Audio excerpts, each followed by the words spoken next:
Hello and welcome to Social Facilitation Screencast. Okay, so this is a topic within sports psychology. It's one of the later topics on the individual differences section.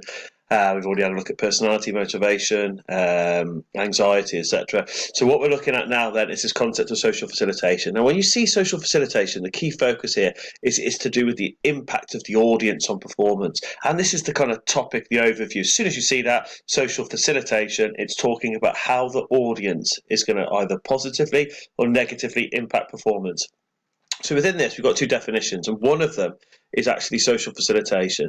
The other one is social inhibition. Now, these are directly linked to whether the audience has a positive or negative effect. So I'm sure you can start to see here, if you've heard of that word facilitate, if somebody facilitates something, they help them. So what it's saying then, in this case, if you are in the presence of an audience and it actually increases your performance, this is called social facilitation. The flip side to this is social inhibition.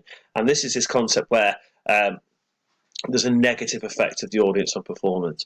Now, when we've kind of got those two definitions, we're then going to have a look at kind of four key areas, I suppose, that allow us to either increase or decrease or have a big influence on whether we increase or decrease performance in the presence of an audience. So we look at, which one out of introvert and extroverts would lead to an increase or decrease of performance, likewise for the categories here. So this should bring back some memories, okay? This is linked to what you've done in arousal for inverted U theory. So this should, I hope you might start to get this relatively quickly.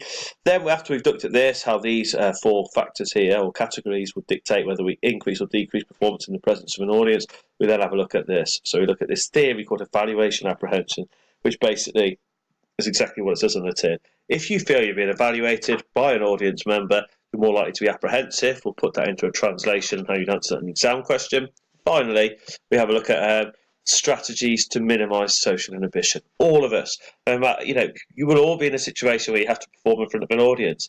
So what we have to look at is, can we find strategies that can kind of minimise this inhibition we get in front of an audience? And I'm looking out, I'm thinking, some of you will be gymnasts, some of you will be dancers. You will be used to performing into a crowd all the time. You would have had bad experiences in front of a crowd. What are those strategies that you can use to help minimise this concept of social inhibition? Okay, so moving on then, let's have a look. So first up, let's get our key definitions. First of all, the big concept behind social facilitation and the audience is that the presence of an audience will lead to an increase in arousal. That is an absolute given. So you will have a spike, an increase in arousal when an audience is watching you. Now, what's going to dictate whether that's a positive or negative? Well, the definitions that kind of describe this positive or negative effect are as follows. Social inhibition, the first one then, this is the negative effect of an audience on performance. If, for example, a football player missing a penalty in a cup final in front of a crowd. And then social facilitation is the positive effect of the audience on performance. The audience facilitate performance. So in this case, scoring a penalty in front of a crowd. So there are two definitions. You need to know them. The specification reference, therefore, you need to know one's positive, one's negative. I think you can pick out those words: inhibited, facilitative, or facilitation, helping, inhibiting. Okay, so what we'll look then now, let's have a look at these variables then. So when we go on to here, there are three variables that we're going to use to dictate whether the audience will have a positive, will lead to an increased performance or a decreased performance. What we're going to use is we use this for the inverted U in a slightly different context. We look at different levels of arousal to optimise performance. What we're going to look at here then, if you have an audience in front of you, you're either going to have a positive effect or a negative effect. So what I want you to use is consider this kind of memory method of positive pat, negative pat. So you imagine in this concept of, somebody called Pat who's extremely positive when they're watching you and it makes you perform well. On the flip side to that, you have negative Pat. Negative Pat is one of those people that's condescending, they're watching you, whenever they watch you, you perform badly. We're using this as a kind of a way to memorise this concept of Pat.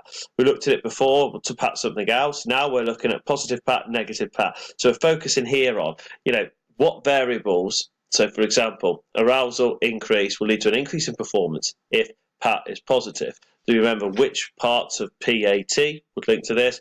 And do we remember which parts for negative Pat would lead to a decrease in performance in the presence of an audience? So I'll put this into, you might already be able to work that out. So I'll put it onto here now. So I'll put the title here, Effect of the Audience on Introvert, Extrovert, Beginner's Expert, Simple, Complex Skills, our Gross and Fine Skills. So what we'll have a look then, first step, the audience will lead to an increase in arousal, which will lead to an increased performance, aka social facilitation, if positive Pat is watching. Pat equals personality, ability, task type. So what personality, what ability, and what task type will lead to an increase in performance? Well, if the personality is extrovert, they will increase performance because they have a less sensitive reticular activating system. Ability is high because the player will have a well-learned mental program. And finally, if the task type is gross and simple because it uses large muscle movements and has a limited intricacy and a low perceptual load. So that's why when the audience is watching and your arousal goes up, you can perform well if you're kind of an extrovert, you're gregarious, you're outgoing. Okay, also if you're really good at something, it doesn't really affect you, it actually makes you perform better. And finally, you know, an Olympic weightlifter got a massive crowd watching them, they're more likely to do their personal best because the task is gross and simple. On the flip side to that, of course, audience will lead to an increase in arousal. That's a given. That doesn't change, but it will decrease performance if negative Pat is watching. So if negative Pat is watching, this means we've got to apply our Pat in the opposite direction. So Pat here is looking at the following. It will lead to a decreased performance if the personality is introvert because they have that hypersensitive reticular activating system. They don't like being in the presence of an audience. They don't like people watching them because their reticular activating system will go through the roof. So that will cause them to have a decrease in performance.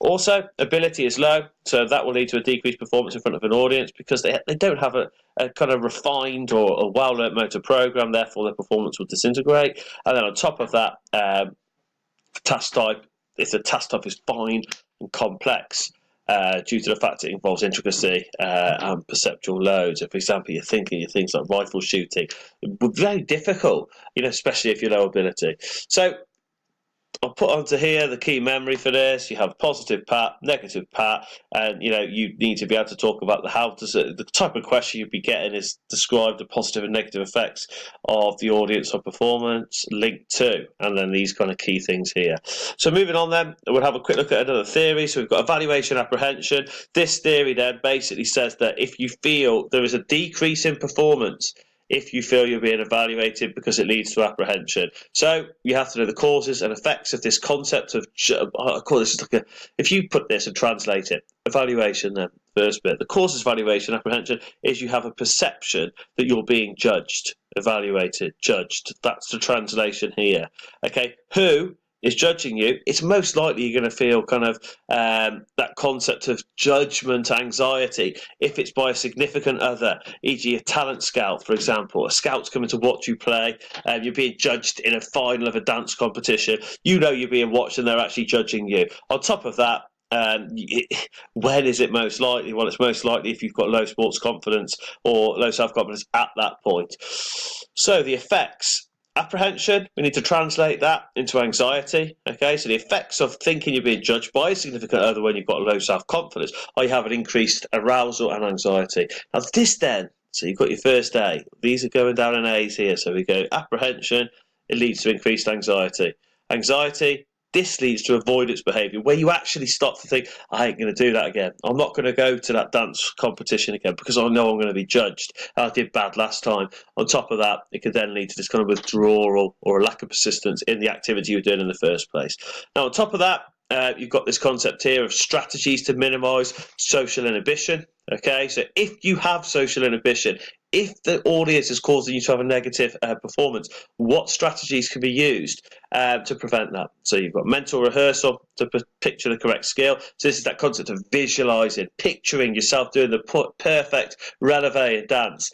Imagery, you're taking that picture from outside your body and seeing yourself perform the perfect free throw in basketball. Self-talk, you're saying things to yourself such as don't miss, laces, head over the ball when you're kicking a penalty in football. On top of that, you could use this concept of selective attention. So you're filtering out irrelevant information such as a crowd. And finally, the biggest way you can kind of get used to a crowd is actually doing training with a crowd, and that can help alleviate these kind of negative impacts of the audience on performance. So they're your key strategies. Memory method for this you might want to use, it's completely up to you. strategies to prevent or minimize social inhibition, you could just have it on here. Don't miss. Okay, that could be your self-talk, but it also uses a nice acronym here because you've got MISS. And I've also put that into don't miss, practice. Okay, don't miss, practice. Don't miss, practice. That might be something you keep saying to yourself to make sure you don't miss. Okay, there you go. There's your key components of the lesson for social facilitation. Thank you.